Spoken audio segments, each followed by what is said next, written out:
melakukan tindak pencabulan terhadap anak di bawah umur. Seorang oknum perawat rumah sakit di Kota Lubuk Linggau diamankan polisi.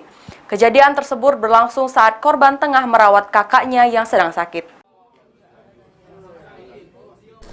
HM, seorang oknum perawat di rumah sakit Kota Lubuk Linggau ditangkap polisi karena melakukan aksi pencabulan kepada anak di bawah umur.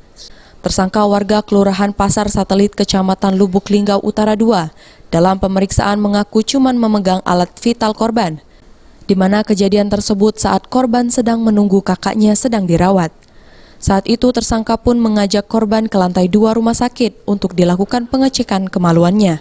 Tapi oleh tersangka, korban bukannya dilakukan pengecekan malah dilakukan pencabulan, sehingga membuat korban kaget lalu langsung berteriak lari ke bawah.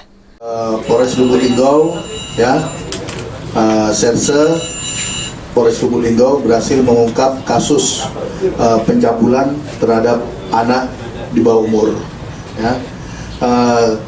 Kita kenakan tersangka ini perlindungan anak dengan ancaman hukuman 12 tahun penjara.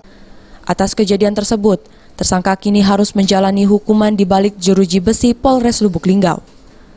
Tri Hajaria, PAL TV.